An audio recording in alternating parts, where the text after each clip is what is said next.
கடந்த மார்ச் 1ஆம் தேதி கும்மிடிப்பூண்டியில் இருக்கக்கூடிய கரடிப்புத்தூர் அப்படிங்கிற கிராம மக்கள் சார்பாக ஒரு போராட்டம் நடக்குது. அந்த போராட்டத்தில் அந்த ஊரில் பார்த்தீங்கன்னா மணல் குவாரியை கொண்டு வர பார்த்துருக்காங்க. ஆனால் மணல் குவாரி எங்களுக்கு வேணாம், ரொம்ப நாளாக நிலம் இல்லாமல் நாங்கள் இருக்கோம், எங்களுக்கு நிலத்தை கொடுங்க அப்படின்னு சொல்லிட்டு மக்கள் கோரிக்கை வச்சு ஒரு போராட்டம் பண்ணாங்க. இந்த போராட்டத்தில் மக்களுக்காக அறம் படத்தின் இயக்குனரான கோபி நயினாரும் போராடி இருந்திருப்பார். இந்த போராட்டத்தை ரொம்பவே கடுமையான முறையில் அகற்றினாங்க போலீஸார். அந்த கிளிப்பிங்ஸ் எல்லாம் நீங்களே பாருங்க. ஏதோ சிட்டிசன் படம், விடுதலை படம் பார்க்குற மாதிரியே நமக்கு ஃபீல் ஆயிருக்கும்.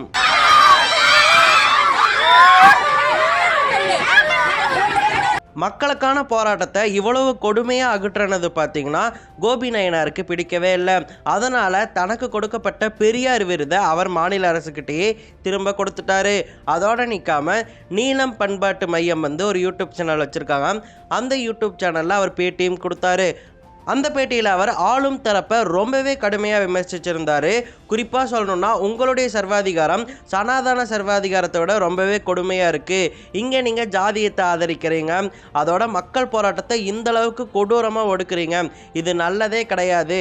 பிற்படுத்தப்பட்ட மக்களை முன்னேற்றாமல் என்ன ஒரு ஆட்சி செய்கிறீங்கன்னு சொல்லிட்டு திமுக அரசை கடுமையாக விமர்சிச்சிருந்திருப்பார். அதோடு நிற்காம திமுக அரசிற்கு ஆதரவாக பேசக்கூடியவர்கள் இருப்பாங்கள்ல, அவங்க எல்லாரையுமே பார்த்து இங்கே நிறைய பேர் போலி பெரியாரிஸ்ட் வேஷம் போட்டுக்கொண்டு பொய்யான ஒரு பிரச்சாரத்தை பண்ணிகிட்டு இருக்காங்க. அவங்க முழுக்க முழுக்க திமுக ஆதரவாளர்களாக தான் செயல்படுறாங்க. அவங்க எக்காரணம் கொண்டும் திமுகவை எதிர்த்து பேசுகிறதே கிடையாது. ஏன் பேச மாட்டீங்க? மக்கள் பக்கம் நிற்க வேண்டிய நீங்கள் எதுக்காக ஒரு அரசின் பின்னாடி நின்றுட்டு இருக்கீங்க? இதுவா உங்களுக்கு பெரியார் சொல்லி கொடுத்தாரு, அம்பேத்கர் சொல்லி கொடுத்தாரு அப்படிங்கிற மாதிரி சில கேள்விகளை முன் வச்சிருந்தாரு.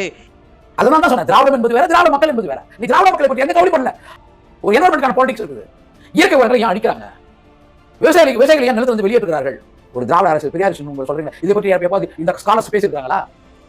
பெரியார் பேசுவாங்க, ஆனா பெரியார் நேசித்த மக்களுக்கு பிரச்சனை அதை பேச மாட்டாங்க. திராவிடம் என்ற பேர்ல நீ சர்வாதியாகிற.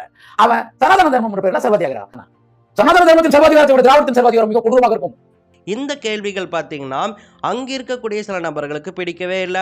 அவங்க என்ன பண்ணிட்டாங்கன்னா, இவர் ஒரு குறிப்பிட்ட நபரை அட்டாக் பண்ணுறாரு, அதாவது அவர் அந்த பேட்டியில் ஒருத்தரை குறிப்பிட்டு சொல்லியிருப்பாங்க, இவங்க இந்த விஷயத்தை பேச கிடையாது, ஏன் பேசலன்னு சொல்லிட்டு ஒரு நியாயமான விமர்சனத்தை தான் அவர் முன் வச்சிருந்திருப்பாரு. ஆனால் அந்த நியாயமான விமர்சனத்தையும் ரொம்பவே கடுமையாக நினச்சிக்கிட்டு அவங்க என்ன பண்ணிட்டாங்கன்னா, இவரை எதிர்த்து நிறையா வீடியோக்களை போட தொடங்கிட்டாங்க. கோபி நயினார் ரொம்பவே மோசமானவர் அப்படிங்கிற மாதிரி போர்ட்ரே பண்ண துவங்கி இருக்காங்க. இதில் என்னடா பிரச்சனை, ரெண்டு கட்சிக்கு சண்டை போட்டுட்டு இருக்காங்க அப்படின்னு சொல்லிட்டு நீங்கள் நினச்சிங்கன்னா கிடையாது. அடுத்த ஒரு வருஷத்துக்கு அரசியல் களமானது இப்படி தான் இருக்க போகுது. இந்த அரசியல் களத்தை நம்ம புரிஞ்சுக்கணும் அப்படிங்கிறதுக்காக தான் இந்த ஒரு வீடியோ. கோபி நயினாரை சுற்றி நடந்துட்டு இருக்கிறது என்ன ஒரு விஷயம்னு கேட்டிங்கன்னா, ஸ்மியர் கேம்பெயின்னு சொல்லுவாங்க. இந்த ஸ்மியர் கேம்பெயின்னா என்ன? இந்த ஸ்மியர் கேம்பெயினால் நாம் எந்த அளவுக்கு இன்ஃப்ளூயன்ஸ் ஆகிறோம், நாம் எந்த அளவுக்கு மடைமாற்றப்படுறோம் அப்படிங்கிறது தான் விரிவாக இந்த காணொலியில் நம்ம முழு பார்க்க போறோம். சரி, இந்த ஸ்மியர் கேம்பெயின் அப்படின்னா என்னன்னு சொல்லிட்டு கேட்டிங்கன்னா, இப்போ அரசியலே எடுத்துக்கோங்களேன். நாம ரெண்டு நல்லவங்க போட்டிடுறாங்க, அதில் யார் ரொம்ப நல்லவன் அப்படின்னு சொல்லிட்டு பார்த்தா ஓட்டு போகிறோம்? கிடையவே கிடையாது. 4-5 கெட்டவங்க போட்டி போடுறாங்க, அந்த கெட்டவங்களில் யார் ஓரளவுக்கு நல்லவங்க அப்படின்னு சொல்லிட்டு தான் பார்த்து நம்ம ஓட்டு போடுறோம். அப்படி தான் அரசியல் போயிட்டுருக்கு. அப்படி இருக்கும்போது ரெண்டு கட்சி இருக்குன்னு வச்சுக்கோங்க. உதாரணத்துக்கு நான் ஆளுங்கட்சி, நான் ரொம்ப கெட்டவன், நீங்கள் எதிர்கட்சி, நீங்கள் ரொம்ப கெட்டவன். ஸோ கெட்டவன் அப்படின்னு வரும்போது நான் தான் உங்களோட அதிக கெட்டவன். ஆனால் நான் உங்களை விட அதிக வாக்குகள் பெறணும் அப்படின்னு சொன்னால் நான் என்ன பண்ணணும்? என்கிட்ட இருக்கிற நல்லதெல்லாம் பேசினா என்ன ஆகும்? நீங்கள் என்னை விட அதிகமாக பேசுவீங்க, ஏன்னா நீங்கள் வெறும் ரொம்ப கெட்டவன் தான், நான் ரொம்ப கெட்டவன். ஸோ அதனால் என்ன பண்ணணும்? நல்லது பேசுகிறத விட உங்களோட கெட்டதை நான் அதிகமாக பேசணும். உங்கள் மேலே ஒரு குற்றத்தை உருவாக்கியோ இல்லை உங்கள் மேலே இருக்கக்கூடிய ஏதோ ஒரு குற்றத்தையோ அதிகமாக பேசி நீங்கள் ரொம்ப கெட்டவன் அப்படிங்கிற மாதிரி காமிக்க வைக்கிறது தான் ஸ்மியர் கேம்பெயின் சொல்லுவாங்க. அடிப்படையில் சொல்லணும்னா ஸ்மியர் கேம்பெயின் அப்படிங்கிறது ஒருவரின் நன்மதிப்பை குறைக்க எடுக்கப்படக்கூடிய பிரச்சாரங்கள் அனைத்தையுமே ஸ்மியர் கேம்பெயின் அப்படின்னு சொல்லிட்டு சொல்லுவாங்க. இந்த ஸ்மியர் கேம்பெயினில் பார்த்தீங்கன்னா 3 வகை இருக்குது. ஒரு வகை உண்மையை பூதாகரமாக்குவாங்க, 2வது வகை உண்மையை திரிச்சு கூறுவாங்க, 3வது வகை பொய் பிரச்சாரம் பண்ணுவாங்க. இதில் முதல் வகை உண்மையை பூதாகரமாக்குறது. உதாரணத்துக்கு சொல்லணும்னா சீமான் அவர்கள் பார்த்தீங்கன்னா பார்த்தீங்கன்னா உண்மையிலே அந்த நடிகையோட உறவில் தான் இருந்தார். அந்த விஷயத்தை எந்த அளவுக்கு பூதாகரமாக்க முடியுமோ அந்த அளவுக்கு பூதாகரமாக்கி அவரை ஒரு ஆளே இல்லாத மாதிரி பிரச்சாரம் பண்ணியிருக்காங்க. இருந்தாலுமே அந்த கேஸ் வரும்போது மட்டும் அவரை சுற்றியே ஊடகங்கள் இருக்கிற மாதிரி பார்த்துப்பாங்க. இதுதான் உண்மையை பூதாகரமாக்கக்கூடிய ஒரு ஸ்மியர் கேம்பெயின்னு சொல்லலாம். ரெண்டாவது, உண்மையை திரித்து கூறுறது. இங்கே தான் கோபி நாயனாருடைய மேட்ரு வருது. கோபி நாயனார் அந்த ஒரு பேட்டியில் என்ன சொல்லியிருப்பாருன்னா, சாதாரணமாக தான் ஆளும் அரசை எதிர்த்து பேசியிருப்பார். திராவிட அரசு அப்படிங்கிற பேரில் ஒரு முதலாளித்துவ அரசை நடத்திட்டு இருக்காங்க. அந்த முதலாளித்துவ அரசை ஆதரித்து அவங்க பண்ணக்கூடிய ஊழல்கள் அனைத்தையுமே மறைச்சு அவங்க எந்த வகை ஊழலும் பண்ணலை அப்படின்னு சொல்லிட்டு போலி பெரியாரிஸ்ட் வேஷம் போட்டுக்கிட்டு சில பேர் அவங்களுக்கு முட்டு கொடுத்துட்டு இருக்காங்க. அது ரொம்பவே தப்பான ஒன்றா இருக்குது அப்படின்னு சொல்லிட்டு தான் அந்த பேட்டியில் அவர் சொல்லியிருந்திருப்பார். முக்கியமாக போலி பெரியாரிஸ்டாகவும் போலி அம்பேத்கரிஸ்டாகவும் நிறைய பேர் இருந்துக்கிட்டு திமுகவுக்கு ஆதரவாக இருக்காங்க அப்படின்னு சொல்லிட்டு அவர் சொல்லியிருப்பார். இந்த ஒரு விஷயம் ட்ரிகர் ஆயிடுச்சு இல்லையா? ஸோ அதனால் உண்மையை திரித்து என்ன பிரச்சாரம் பண்ணாங்கன்னு கேட்டிங்கன்னா, இவர் சில பேர்கிட்ட ஃபோன் கால் பேசியிருப்பார். அந்த ஃபோன் காலில் பார்த்தீங்கன்னா இவர் 2 கெட்ட வார்த்தைகள் பேசியிருப்பார். அந்த கெட்ட வார்த்தைகளை ஒவ்வொரு ஊடகங்களுமே சரி, இல்லை ஒவ்வொரு சமூக வலைத்தள பக்கங்களுமே சரி, எல்லாருமே அதை ரொம்பவே பெரிதாக்கி அவர் இந்த மாதிரி பேசினது ரொம்பவே தப்பு, இவரையா நம்ம இத்தனை நாள் கேட்டுட்டு இருந்தோம், இவர் அந்த மாதிரி பேசுகிறாமா, இவருக்கு ஓகே தான் இருக்கா அப்படின்னு சொல்லிட்டு அவரை ரொம்பவே மட்டம் தட்ட ஆரம்பிச்சிருக்காங்க.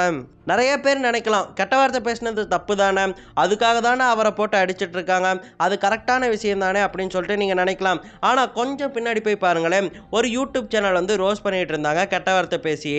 அவங்க மேலே ஒரு குற்றச்சாட்டு வருது. அந்த குற்றச்சாட்டு வந்த உடனே கோபி நாயனாரை எதிர்க்கக்கூடிய இதே ஆட்கள் தான் அதில் என்ன தப்பு இருக்குது, ஒரு ரோஸ்ட் போடும்போது அந்த மாதிரி பேசலாமே அப்படின்னு சொல்லிட்டு பேசியிருந்தாங்க. அப்புறம் இன்னொரு விஷயம் பண்ணுறாங்க, அவர் பெண் சார்ந்த கெட்ட வார்த்தைகள் பேசுகிறாருன்னு சொல்லிட்டு. கெட்ட வார்த்தைனா கெட்ட வார்த்தை தான், பேசக்கூடாதுன்னா பேசக்கூடாது தான். அதில் என்ன பெண் சார்ந்த கெட்ட வார்த்தை பேசினா மட்டும் அவங்க கெட்டவங்க, ஆண் சார்ந்த கெட்ட வார்த்தை பேசினா அவங்க நல்லவங்க, இந்த மாதிரி தான் அவங்க பிரச்சாரம் பண்ணிகிட்டு இருக்காங்க.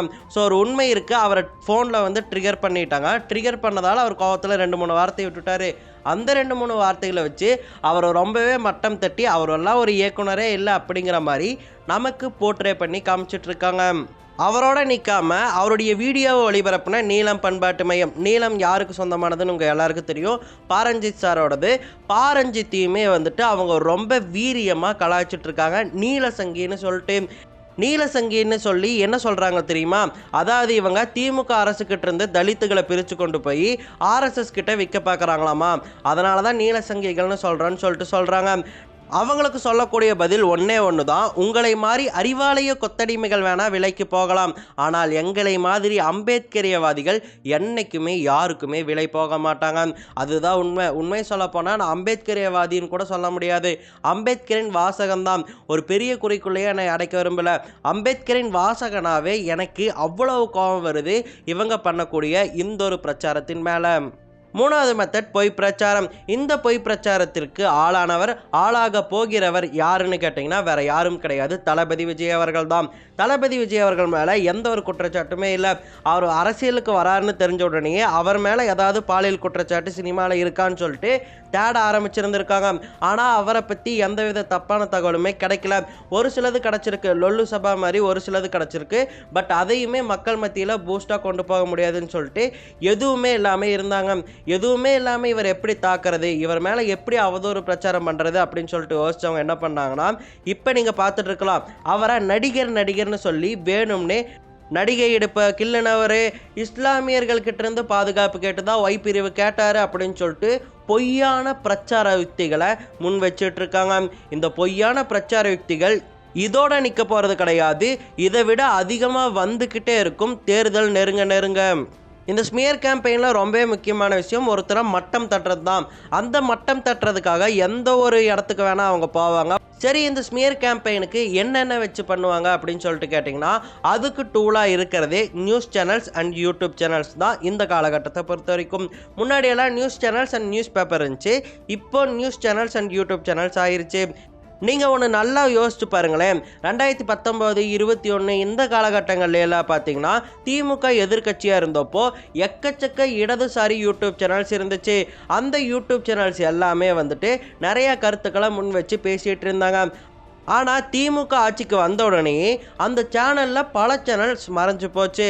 ஒரு சில சேனல்ஸ் திமுகவுக்கு ஆதரவான நிலைப்பாடை எடுத்து அவங்கள பற்றின வீடியோஸை போட்டுட்ருக்காங்க. ஒரு சில சேனல்ஸ் மூவி ரிவ்யூஸ் பண்ணிகிட்ருக்காங்க. ஒரு சில சேனல்ஸ் மொத்தமாக இல்லாமலே போயிட்டாங்க. கொஞ்சம் யோசிச்சு பாருங்களேன்.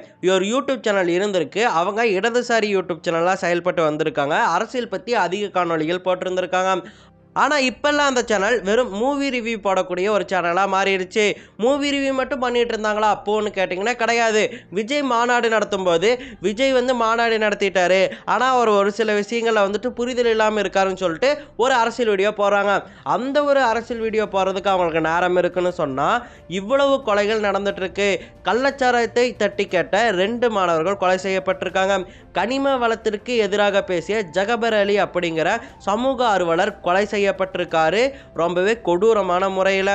ஜாகிர் ஹுசேன் அப்படிங்கிறவர் என்னை கொன்றுவார் அப்படின்னு சொல்லிட்டு வீடியோ பதிவு செஞ்சு வச்சுட்டு அதை ஃபேஸ்புக்லேயும் போட்டுட்டு அதுக்கப்புறம் இறந்து போயிருக்காரு கொலை செய்யப்பட்டு. ஒருத்தர் வீடியோ போடுறாருன்னு சொன்னால் அவருக்கு போய் பாதுகாப்பு கொடுக்கறது தானே காவல்துறையோட வேலை. ஏன் கொடுக்கல? ஏன் இதையெல்லாம் அவங்க பேசலை? அப்போது நீங்கள் திமுக எதிர்க்கட்சியாக இருக்கும்போது மட்டும் இடதுசாரி யூடியூப் சேனலாக செயல்படுவீங்களா? இதைத்தான் கோபி நாயனார் கேட்டார். அதாவது நீங்கள் போலி பெரியாரிஸ்ட் வேஷம் போடுறீங்க, போலி அம்பேத்கரிஸ்ட் வேஷம் போடுறீங்க, அந்த வேஷமெல்லாம் போட்டுட்டு நீங்கள் எங்ககிட்ட நீங்கள் நல்லவர் மாதிரி காமிச்சுக்கிட்டே இருக்கீங்க. அப்படி காமிச்சுக்கிட்டு திமுக ரொம்ப ரொம்ப நல்லவங்க அப்படின்னு சொல்லிட்டு எங்ககிட்ட பொய் பிரச்சாரம் பண்ணிகிட்டு இருக்கீங்க. இது சரியான ஒன்றா அப்படிங்கிற கேள்வி தான் அவர் முன் வச்சிருக்காரு. இப்படியாக ஒரு அரசிற்கு எதிராக ஒருத்தர் கேள்வி கேட்கும்போது அவரை எதிர்த்து ஒரு பிரச்சாரம் வருதுன்னு சொன்னால் நம்ம நாட்டின் நிலைமை, நம்ம மாநிலத்தின் நிலைமை எந்த அளவுக்கு மோசமாக இருக்குன்னு சொல்லிட்டு சிந்திச்சு எல்லாருமே பார்க்கணும். இவங்களுடைய உண்மை முகத்தை வெளிக்காட்டுற எல்லாரையுமே இவங்க ஒன்று சிறையில் தூக்கி போட்டுருவாங்க, இல்லை இவங்க மேலே பொய் பிரச்சாரம் பண்ணுவாங்க, இல்லை இவங்க இல்லாமலே முடக்கிடுவாங்க. ஆனால் என்னை பொறுத்த வரைக்கும் அரசியல் என்பது எல்லாருக்குமே போய் சேரணும். இங்கே நடந்துட்டு இருக்கக்கூடிய அரசியல் யுக்திகள் எல்லாமே எல்லாருக்குமே தெரியணும் அப்படிங்கிறதுக்காக தான் இந்த ஒரு வீடியோவை நான் பதிவிடுறேன். அம்பேத்கர் எனும் நெருப்பு இன்னும் இதயத்தில் எரிந்து கொண்டு தான் இருக்கிறது. அந்த நெருப்பை யாராலையும் அணைக்க முடியாது. அணைக்க நினச்சா அது காட்டு தீயா பற்றிக்கிட்டே எரியும். இதை தான் சொல்லி முடிக்கணும்னு நினச்சேன். இந்த ஆட்சி ரொம்பவே மோசமான ஆட்சியாக இருக்குது. இந்த ஆட்சியை விரட்டக்கூடிய வேலையில் எல்லாருமே ஈடுபடுவோம். எல்லாரும் ஒன்றிணையுங்கள், அம்பேத்கரியவாதிகளாக மாறுங்கள். நன்றி.